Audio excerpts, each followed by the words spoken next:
Today's guest is a woman business owner, a self-made entrepreneur in the nurse staffing business. And we have a wonderful conversation about her love for nursing, her love for patients, and her love for her family.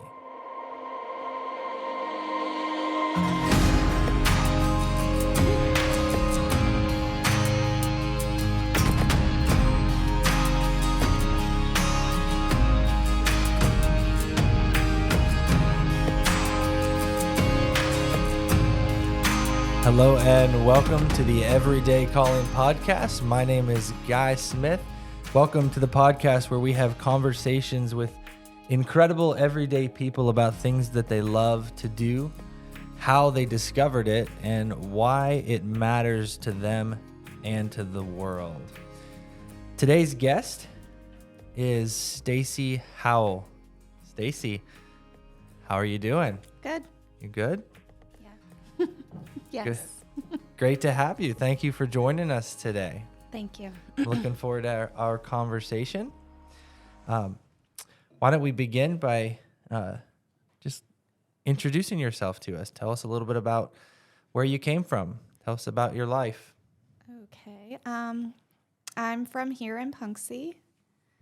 I'm 41 years old. 3 kids. A dog. That's a puppy. That's like another kid. And a husband, a very supportive husband. So I moved away probably, it was 10 years ago that I moved back to the area. So I was gone a couple years living in Pittsburgh. I had done nursing for 18 years prior to starting my business. And I had worked strictly, for the most part, agencies, travel agencies. Once in a while, I'd work routinely for a nursing home, but it was always agency, number one, because I could pick my own schedule. And number two, the pay was great. Generally, you, as like a CNA, you made as much as an LPN. As an LPN, you made as much as an RN. But it was good with making your own schedule because I could go to school. So I worked as a CNA agency, made my own schedule, went to LPN school part-time. And then as soon as I got my experience, I went back to agency again and worked all over. Then, let's see, I moved back to the area and met my husband again. We had known each other since we were middle school, probably 14, 15, we met each other. And I decided I wasn't going to go back to Pittsburgh then, that this is where I was going to stay and start my family. So started working agency again up here, which, I mean, in this area, there's not a lot of work compared to Pittsburgh. And once I did start my family, I mean, agency was a blessing for me because, number one, I was able to go to school and work full-time still and support myself when I was single. And then as I was married and had my son, you know, everyone wants to be a stay-at-home mom, pretty much, you know, and with agency, since I made my own schedule, I only worked weekends then. So it really felt like I was a stay-at-home mom because I was home 5 days during the week with him. Yeah. And I was only working weekends. I was making as much on those weekends as I would have been working full-time at a facility, so working 2 days a week. So then, let's see, got pregnant with my daughter, my middle child, and I decided then that I did not want to go back to working the nursing floors anymore, that I wanted to start a business. I had saw just with working agency, I'd worked for so many businesses and you see what's good and what's not and, you know, what's helpful. And I just thought I could do better. So that's where it started, was starting my own business. I thought I could do better. Nearly gave my husband a heart attack when I told him I was starting the business. Long story short, because it was a lot to invest in with our own money. We didn't take out loans or anything to do it. We did it with our own money that we were going to use to buy a house. So that's where the slight heart attack came in. Yeah, so you took the risk. Yes. Yeah. But I don't know. I was extremely blessed. I got into it right at the right time. I was 9 months pregnant, walked into a facility trying to get my first contract, and I wasn't doing well that day. I couldn't really get into anything. And I walked in, and here the secretary had been on her lunch break, and there I am, 9 months pregnant, drop all my papers on the floor, and the administrator happened to walk by and came out and was helping me pick them up because there I am crawling around the floor trying to get them. And he signed my contract for me that day. So that's where it all started. Got a good reputation with them, and he referred me to their sister companies, and it just kind of blew up from there. I think my main goal in the beginning was to only have 10 contracts, and we have, oh my gosh, 60 or 70 now throughout Pennsylvania of nursing homes, hospitals, few personal care homes, but it just blew up. I mean, we have them clear down to Philadelphia area, UPMCs in Pittsburgh, like huge hospitals. I just can't find enough nurses to fill them all, but That's great. yes, it's a huge blessing. How many nurses are you? I currently have 50, but desperately need more. Agency, it definitely isn't for the weak. I will say, when you work strictly for a nursing home or a hospital for that matter, I mean, hospitals, like they have a good patient ratio for most places. It's usually, 8 to 10 per nurse. Nursing homes, it is a lot for these CNAs and the LPNs. Their ratios are very high. It's, probably 20 to 30 for one LPN with passing all the medications. When you work directly for a nursing home, you usually are on a set hall, so you get to know those residents and know those routines. With agency, you don't get that. You're thrown in blind. We might get one-day orientation. You don't know these people's names. You know what I mean? You don't know how they like their medications, how they want their food set, how they want dressed, and you're thrown in blind and just trying to fill in and help. So it's definitely very, very hard work. So the people that do it, you do burn out quickly. We have a large turnover because of that, because then, you get to, you're just like, oh, I want a break. I'll go back to a facility for a little bit to relax and get to know my patients. And then like a year later, they're coming back and be like, we want to make that money. We need to make that money, and we want to stay home more with our kids. So we get a lot of our old employees back as well, but it is a lot of burnout with it. Okay. So to you, what first turned you to nursing in the first place? Oh, okay. So that was probably my family. When I was younger, my mom passed away. She had cancer. I was 11. My sister was 6. And we had a hospice nurse come in with her. And then after that, my mom's parents really helped with me a lot over the years, raising my sister and I. They helped my dad a lot with us. We were basically there every weekend with them. And they drove us to our sporting events and stuff during the week. But my grandma had always pushed, education. You need to go to college to get a good job. And she had always pushed healthcare. She was like, you know what? There's always going to be people sick. There are always going to be people that need nurses. And it's not that I exactly wanted to do that. I mean, I went to Clarion University right out of high school for medical technology, just a general degree. And I think I majored in math because I liked math a lot.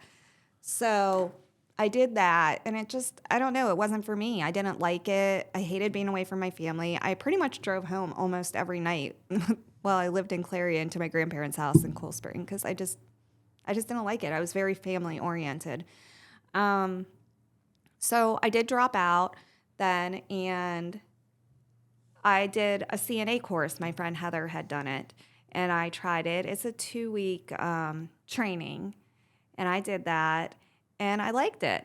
And then I probably was only a CNA maybe 2 years, and then I decided to go to LPN school then. And then I also, I took courses online as well since then, And I have like actually all my credits except for like 4 classes to be an RN. Every time I was accepted into college to start again, I was blessed with another pregnancy. So Blessed with another pregnancy. Yeah. yes, so I kind of like just kind of gave up after that. I always tell my little girl that we'll go to college together, so maybe that's what I'll do. I don't know. I don't technically know what I'm going to do when I grow up, but I tell her we're going to go to college together all the time. So maybe I'll go then and finish. Yeah. Hey, that's great. Do you, what was like? I assume right now you're working directly with nurses, so you're not getting any patient contact, right? No. Is that something that you miss or crave? Has that been easy transition, hard transition? What's that been like? Honestly, I did like better the CNA side of things. I did not care for being an LPN. I did not like passing medication. So explain. I roughly know the difference in the levels, but can you kind of just explain to us, So a LPN, CNA, CPN, yeah, RN, the whole deal? a CNA is basically like they're the bottom man, but they do all the work. They're the ones that have the hand-on contact with the patients. They're the ones that get to not sit and talk to them, but have conversation with them. Would you say they're the ones that need the bedside manners the most important for them? Yes. Yeah. But I don't know. You do have more patient contact with that. So an LPN, like, you just basically pass medications. Like, I don't know. In the hospital, it's a little bit different. We pass medications and do the CNA work. But, like, we only had, like, 8 to 10 patients. But the hospital, like, everyone leaves so quickly. So I guess in the nursing home aspect of it, I liked being a CNA better because I liked visiting with the residents, getting to know them. We are ultimately their family. I mean, not to say that people's family members don't come in, but we're the ones that see them every day. Yeah. So I did like that part in the nursing home part as a CNA. I did not care for it as an LPN, but that was just me. And then the RN supervisor in nursing homes, they pretty much handle the whole building. Like, they're the main person that deals with the doctor. If there's a critical issue, then the LPN goes and reports it to the RN. They oversee all the staff pretty much. And kind of RN brings the you supervisor, into, basically. like more the management paperwork role type of thing. Yes. Yeah.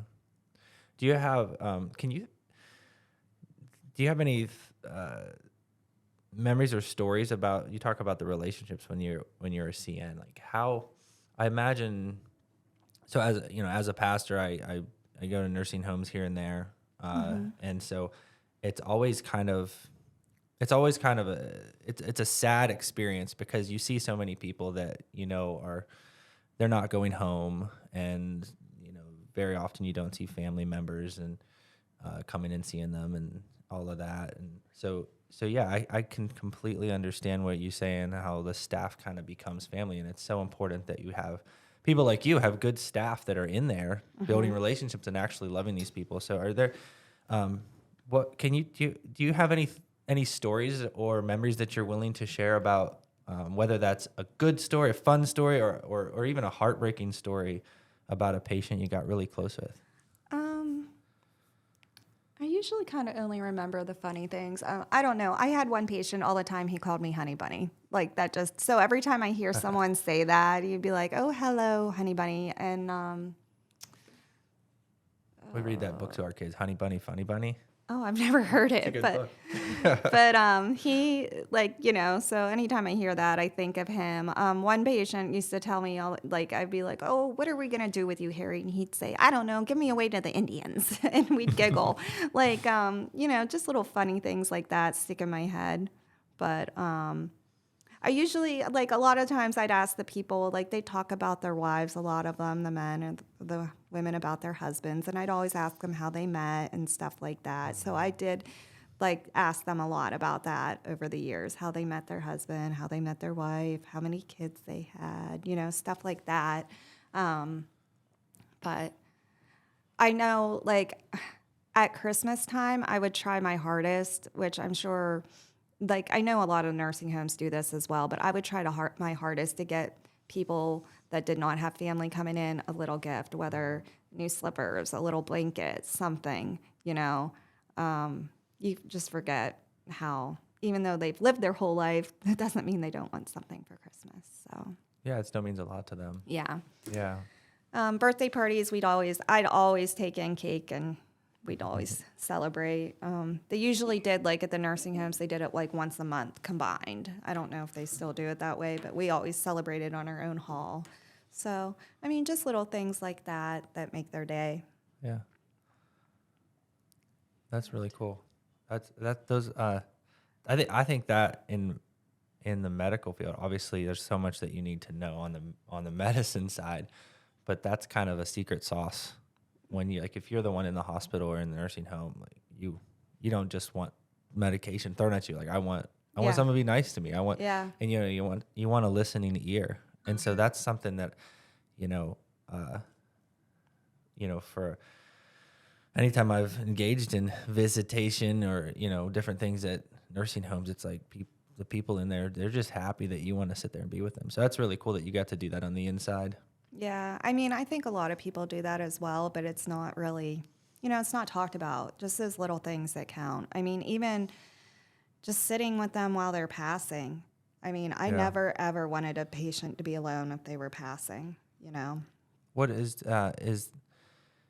how were, for you to do that, is that something that, say, your supervisor, when you're a CN, is that something that they're okay with you doing, or is that viewed as above and beyond, or is that viewed as a waste of time, or is that viewed as just kind of let them do their, like, are you ignoring other work to do that? Like, how does that usually come across? Generally, I never noticed an issue with it. What we would usually try to do, if that was actively happening, and there was no family in there, we'd try to hurry up and get all the other work done together and take turns sitting in there. So somebody wasn't alone, so we could hold their hand, play some soft music for them. So I never wanted them to be alone. But yeah, we worked together well. When I did work at the couple nursing homes, we'd pull together, get our work done fast, and be able to do that for them. So yeah, that's great. So I notice, and I think this is relevant to your story in some ways, but you went into nursing and you love that part of it. Well, you fell in love with the people part, right?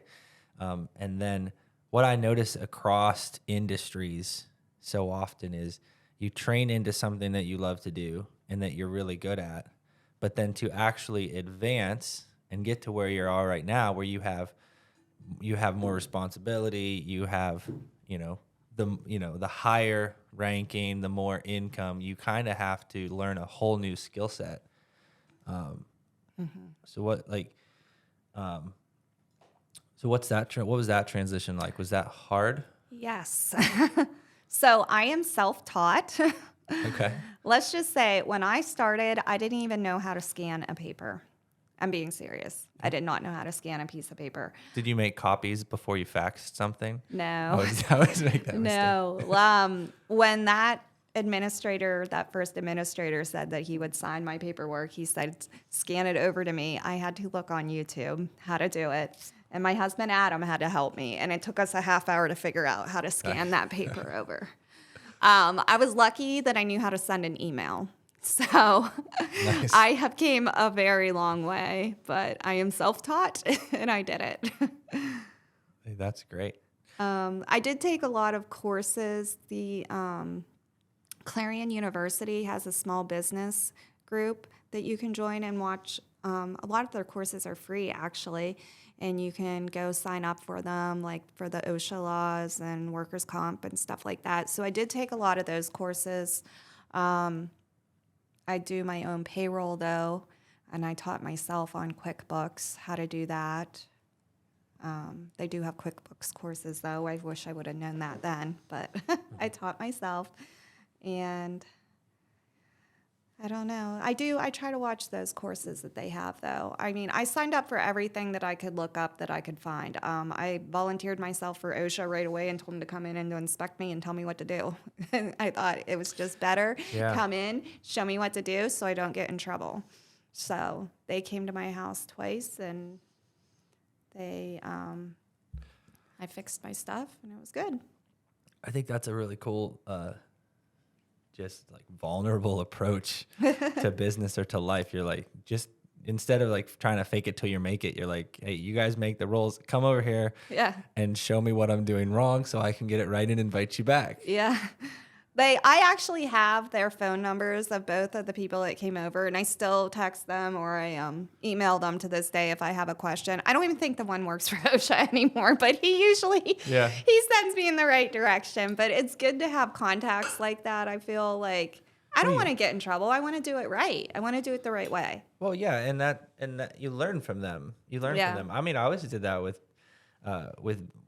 Pennsylvania beekeeping. They have you can have your hives. You're legally you're supposed to have your hives inspected, but no hobby beekeeper does. And I'm just like, the people hide from them, and I'm like, no, I call them. I'm like, I want you to come here because I stand.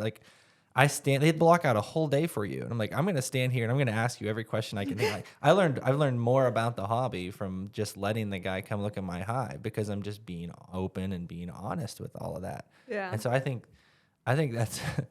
that's really smart to do. I know so many people though. I've heard like, oh, OSHA, like they kind of scared me in the beginning, and I'm like, I'm just signing up for it. Like I might come tell them to come over. Well, if you sign up for the inspection, then they can't cite you. Okay. So if you sign up for that free inspection, they come over and they can't cite you. Then they teach you what to fix, and it's just better. And then you have it on record with the state that you're trying to do it right. Yeah. So there's nothing that says, oh, this one's trying to weasel her way around. And right.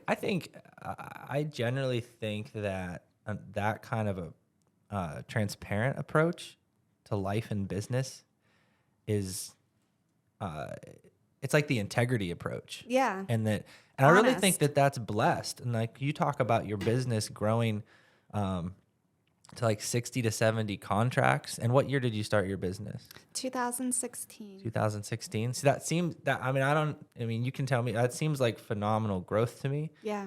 And so I generally see that as like an integrity blessing because you're doing it right from day one.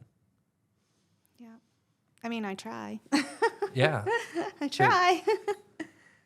So you still love it? Yes, but it's very hard to do it at home.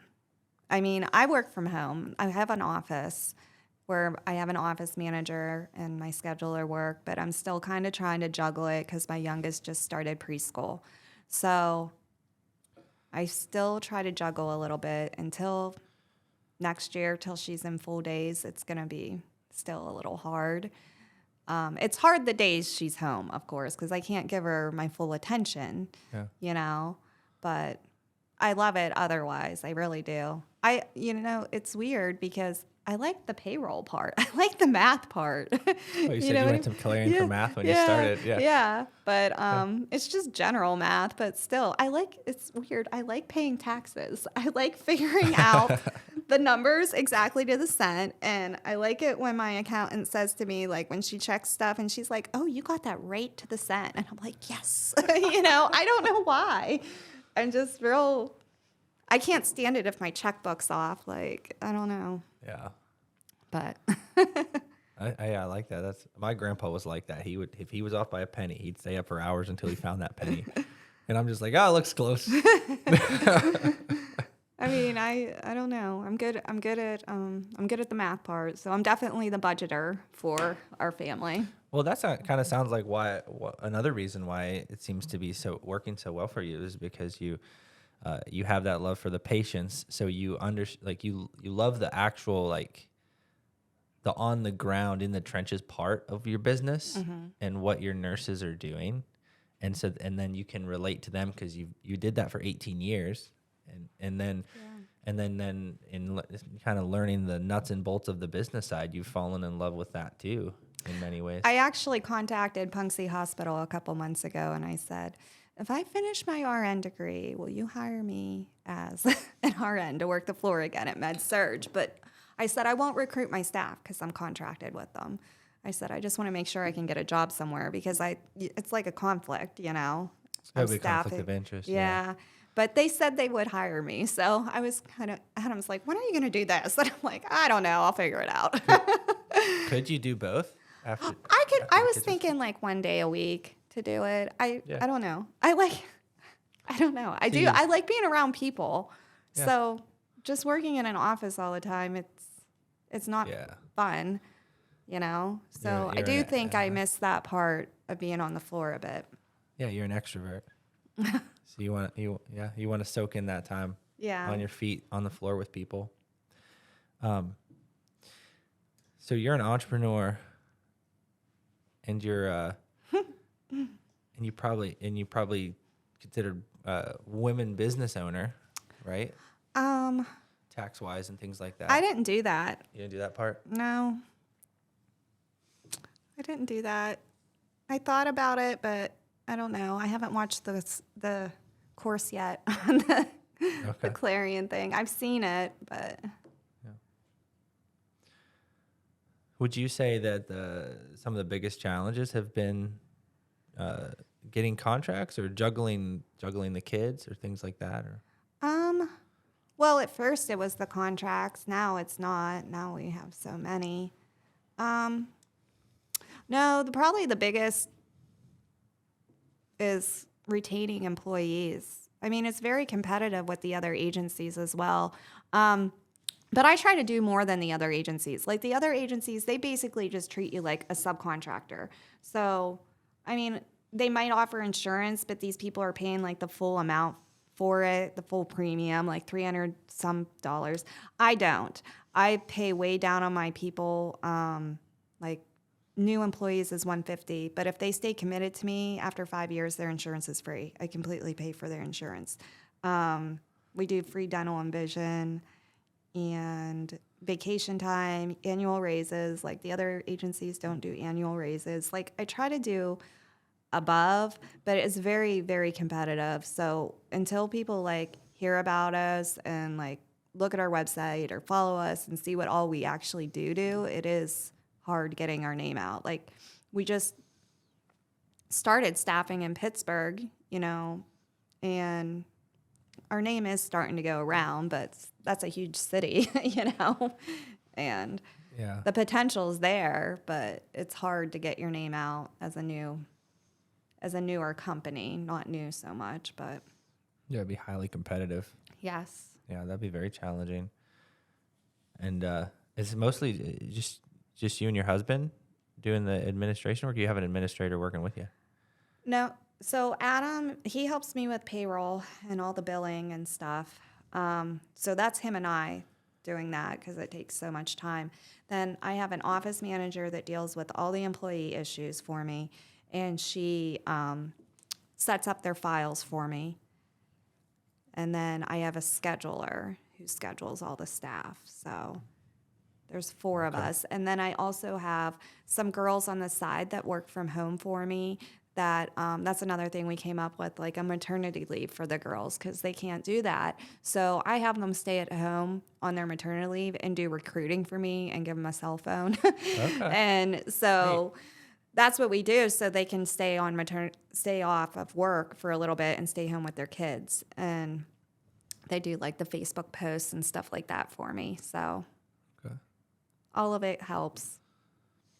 So a nurse staffing business is valuable for both the hospitals, nursing homes, and for the nurses, because you kind of express like the hospitals are in need of staff and they want flexible staff. Yeah.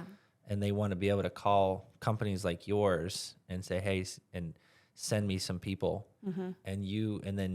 And then you also, because of the way that system's set up, you're able to pay them more. So nurses are attracted to you as long as they're willing to go virtually anywhere in the state. Well, or wherever you have contracts. Well, it's wherever we have contracts, but No, we make it so it's around their homes. So how I generally do it is like if they live in Jefferson County, we offer them all the work we have in Jefferson and the bordering counties because you figure Du Bois is Clearfield County, that's a half hour away. Yeah. Like if they need work and want to work, they're going to drive that little distance. But we try to staff them as close to home as possible. Now, I do have a couple travel contracts, but they've kind of went down now since COVID isn't as bad.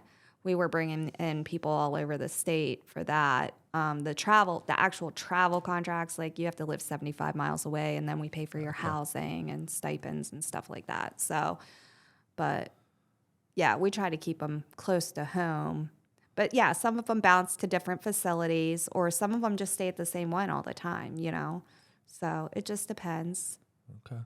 There's a lot of incentives there Yeah. for them. Yeah, that's cool. And they can decide whether they want to work the holiday or not. So, like, that's always a plus, especially this time of year. Yeah. They don't have to work. They don't have to work the weekends if they don't want to. They pick their own schedule. Now, we usually pay more on the weekends as an incentive, but they don't have to. Yeah. Okay. If you work at a nursing home, you usually have to work every other weekend, every other holiday. It's required. So I wanted to ask you, you mentioned early on about, so 2016, you started building the business from scratch, but you said that your family took a financial hit because money you were saving for your house, you wanted to put that into the business. So you kind of put a goal on pause to start the business debt free. And then is that something that you're still maintaining and continuing to, is that still a goal that you're keeping? no, I don't have our own money invested in it now. I did a loan. I mean, I guess it's technically my money because I did a loan, but no, I did it that way. That was basically in the beginning. It's so hard to get, first of all, loans when you're a new business. It is. And second of all, I had a pretty rough past. I was previously married and I had filed bankruptcy. So that was on my record. So I knew I wasn't going to be able to get a loan. So we had to use that money. After I built up my credit, which now it's phenomenal, my credit score is like 780. I'm super proud of that. 780. That's so that is remarkable for coming out of bankruptcy. Yeah. So after I built up my credit score, then I did take out a loan, and now my own personal money is not invested in it anymore. And I did achieve my goal and buy a house. So Yeah, awesome. That's cool. Yeah.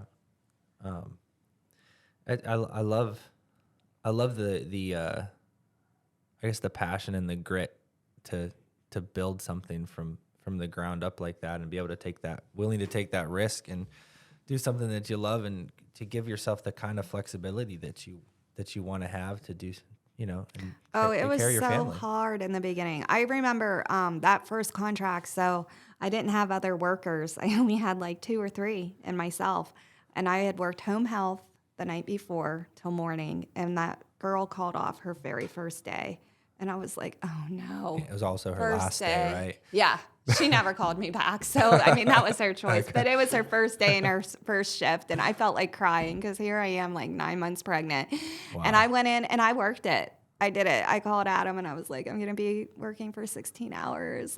And he was so scared. And the next day, the girl did the same thing. And the administrator came out and he was like, go home because I don't want you to have a baby here. And I was like, okay. He's like, I know what you're trying to do. Just go home. Thank you. Even though you probably had a lot of people there that could help you if you went into labor. Yeah, Right? It's not a bad place, right? Right. Yeah. But yeah, I really try. I mean, we try so hard if our staff does call off to get someone to cover even part of the shift so they're not completely,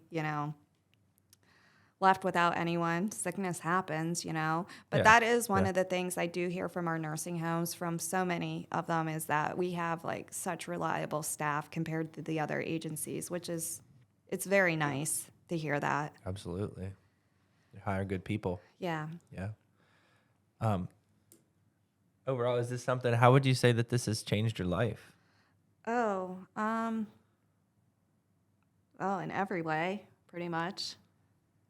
Financially, it's changed my life. I was able to stay, and family-wise, I was able to stay home with my kids.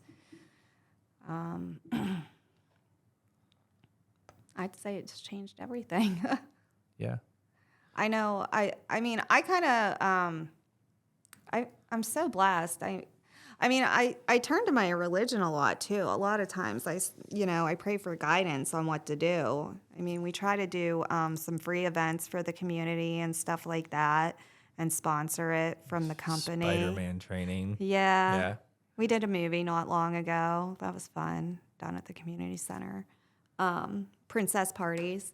But I try to do stuff, but that's another thing. Like, I don't know. Like, we are so blessed that I just sit there and think, like, my family, I have family members that are wealthy, and they're all self-employed as well. Like, everyone on my one side of my family is self-employed, literally.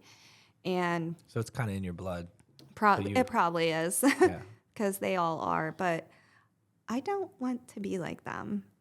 I feel like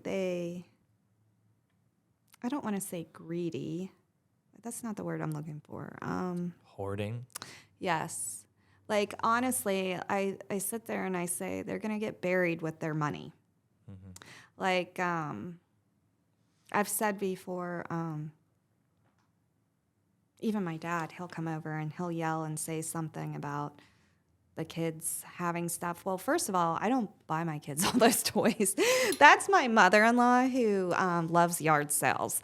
I actually don't spoil my children with toys. I like stuff for outside. And like, now, don't get me wrong, we have a basketball hoop and every outside toy there is for outside, but I'm an outside person and I don't buy them stuff really for inside. But even my dad will sit there and say, like, if we get them something, oh, these kids, and they'll break it, and it's stupid. And I'm like, or if something about us going on a vacation, and I'm like, these are memories that they're going to remember forever. The memories are forever. And why? You can't get buried with your money. You can't get buried with your money. But he thinks even a vacation is wasting money. Yes. Yeah. Yes. I mean, just everything. I don't understand it. I mean, I don't know. Memories are important to me, and vacation time is important to me. I sit there and I look at my son, and he's 9 years old now, and I'm like, I only have 10 more summers with him. Yeah. Like, I have this summer already all planned, you know what I mean? And booked and ready to go. Like, I have 10 summers to make an impact on this little boy's life that he still wants to be around me after he's 18, you know? Yeah. And I want that. I want him to be around me. I'd say my most important job, though, and my most favorite job is my motherhood job. I always wanted to be a mother, and oh my gosh, that's the most I pray for every night. I pray for my kids every night for probably 15 minutes, how thankful I am for them, even though they're little monsters sometimes. But I don't know if everyone's that way, but I just feel so blessed to be a mother and have them, and the life we have, and they're healthy, and you know, and I love seeing them smile, and I know I'm extremely blessed, and that's why I'm trying to give back to the community a little bit too, like the Spider-Man things. Like, we just went to Disney our first time last year, and I could not believe how expensive it was. I about fell over, which, I mean, that was my first time going too, and I was like, you know, other kids don't get to experience this. Like, this is the closest thing they're going to get to experience is this little Spider-Man event, you know? And I could tell there was some people there with less money, and it made me happy to have that for them. Like, I didn't look at it like, all the money I put into it. It's that those kids are going to remember that forever. Oh, yeah. You know? Those kids were having a blast. I know my boys loved it. They were so happy jumping up and down through your course. They loved that. Yeah. No, thank you for doing that. So that's like a way. I think there's so much wisdom in that. Like, if you look at your family and you see kind of a tendency towards hoarding or greed or just I don't know, just like closed-handedness. And what a great way to make sure that you don't become like that, but then to be